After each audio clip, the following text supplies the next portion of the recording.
Just for the record, we weren't recording. Bubba is a champ. I gave great answers. You did. But you know what? Okay. You know what? Okay. Okay. Well, on that note, we just had an oh shoot moment. Have you had any oh shoot moments in your career? Of course. Anything that can make me feel better in this moment right now? Gosh. Oh man. Dang. But we're loosened up. We are. We're ready. It's a great night here in downtown Indy. We are here in Bicentennial Plaza for Intersect. Had a lot of our key partners out here tonight. Xfinity hosting this thing was really, really cool. And I've enjoyed seeing the fans like in their element. They're excited to see what's going on in the moment. We're bringing car culture, music, fashion into making this all work. And it gives a behind the scenes look at kind of what we do as a team. So I know there's a lot of fans out there. There's a lot of people in motorsports that want to be a part of a racing in some capacity. This is your chance. We provide opportunities like this. You come out and be a part of it, create those connections, and have fun. Awesome way to recap all of that. So that we knocked out a few questions right there. I do want to go back to the track. You guys had the whole 2311 team had a strong finish last year. 2 top 5s for you and Tyler. You led 26 laps. You talked a lot about momentum. How do you keep that going? It's hard to find. The past success doesn't breed future success. So we have to just continue to show up and work hard. Today obviously got canceled with the rain, but we get practice qualifying tomorrow. So the hard work starts tomorrow. We're very prepped for what we need to do here based off last year's run. But you have to keep evolving. You have to keep moving because that's what the competition is doing. So you want to stay one step ahead. And this team has been talking a lot about wanting to find that speed. Everything that you can control, what can you do to make up for that? Drive the absolute fastest that you can. Show up and give it your all and make sure you're well prepped for anything that comes your way. I think we have the right people in the right place. We have the right cars. It's just a matter of putting that last star in place and letting it shine.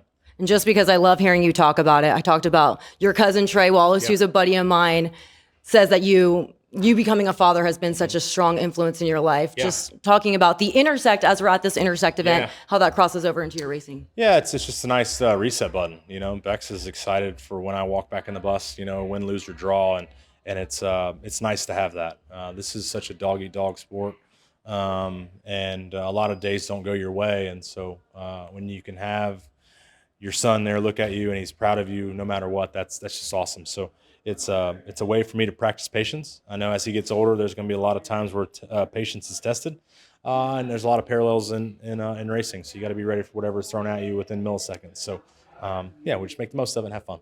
And just because this is a topic I love talking about, and we were just talking about it just as we were caught up on not being recording, but the Volunteers and Denny, your owner, becoming an Ohio State fan, just any debate between the two of you in the first round of the playoffs? No, he's a bandwagon fan. So he jumped on when the team was hot. They played well. They beat us fair and square.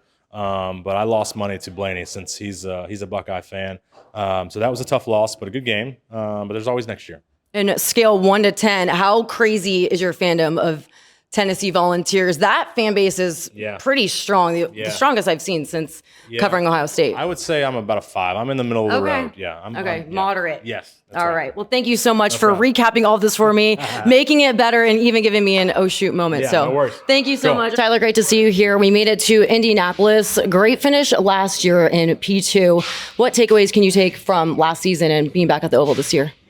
Yeah, for us, it was the first time racing the next-gen car on the Oval, and I think everybody was really curious to see what the racing was going to be like, how the tire would change as it would gain heat, and so it was really, really nice to be able to come here and be as fast as we were, have a shot at it for sure. So, yeah, we tried to learn as much as we could from it. Obviously, again, with it being the first time in such a long time on the Oval, a lot of learning was happening quickly, and it's going to be interesting to see how much better everyone's gotten in the year since we raced here. Yeah, definitely, especially with that turn 1 always being very tight. What have you taken away from that, especially when everyone's trying to get down to the bottom, lap after lap, trying to keep that momentum going? Yeah, at the very end of the race last year, it got very interesting. You had the cars up front that were saving fuel, and everyone behind that wasn't. And just where you were getting to people on the corner entry was very last minute, and there were some big dive bombs. So again, I'm very curious to see what it kind of looks like in practice for year 2, and more so, especially in the race. how much that's going to come into play again this time around.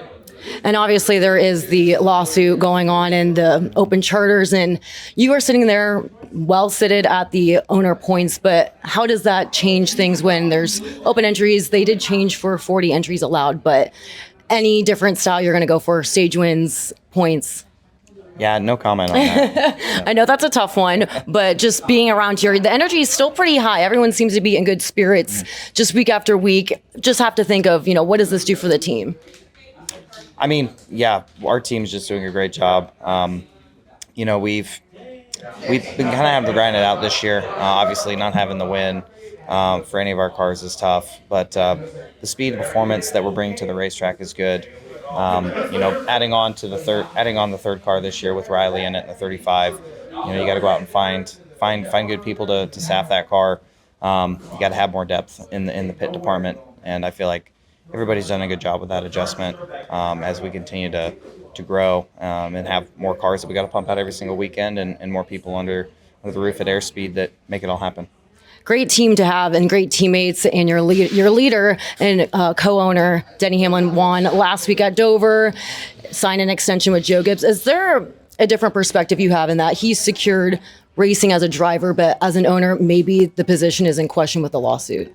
Yeah, that's a tough one. Yeah. Sorry about that. But is there anything you can learn from his racing and late into his career, takeaways from him as well as your teammates? Yeah, no. I knew him somewhat, as a competitor, but getting to know him as a team owner, getting to know him as a driver, on a deeper level. Now that I drive for him, we're all Toyota drivers. It's been really beneficial to be able to lean on him for things that I know a little bit about, but have a lot of learning left to do. And so, yeah, whether it's been the short tracks or things that he's picked up on over the years that applies to all different types of racetracks that we go to, he's been a huge benefit for me, and just getting me to understand things from a more of a veteran's perspective. Not all veterans are the same. He's definitely the one that stands out to me, that just his racing awareness, understanding what he wants out of his race car, is at a level that some drivers dream of having that don't ever get it. And you guys have the 2311 teams. They've been wanting to find more speed, but what can you do to manage maybe that potential setback, but having great strength here in the past 2 years or in the past year? You just got to go into these race weekends and take advantage of your strengths. You always want to try and improve on your weaknesses, whatever tracks those might be. But yeah, for us, this organization, we got to take advantage of. Well, I guess we don't know. We haven't been on track yet this weekend, but looking at last year, all the cars were really strong, and so if a lot of that remains to be the same tomorrow and Sunday, we've got to take advantage of it and execute. We got to qualify up front. We got to run up front to get those stage points, and then hopefully have a shot at winning the race. Well, best of luck tomorrow. Hopefully you get a crown jewel, get to kiss the bricks here in Indianapolis. What would it feel to grab that one here? Yeah, I know when we race the road course, I guess it, in a lot of eyes, it's not the same crown jewel event as the Brickyard 400. So, getting kiss the bricks once was a very special moment. It was my second Cup victory. So it would be great to do it on the oval. Again, it stings in some ways that we were so close last year and just one spot short. But it was nice that we were that competitive. It's always a great feeling to have as a driver when you can come to Indy, whether it's the road course or the big track, and be competitive. That's as someone that grows up watching races here, understanding the history, and having a huge appreciation for how much the place means to racing in general. It's always great to be able to come to Indy and feel like you can contend for the win. Well, thank you so much. I know I sent some hard ones your way, but I appreciate you taking the time and talking with me. Appreciate it. Thank you so much.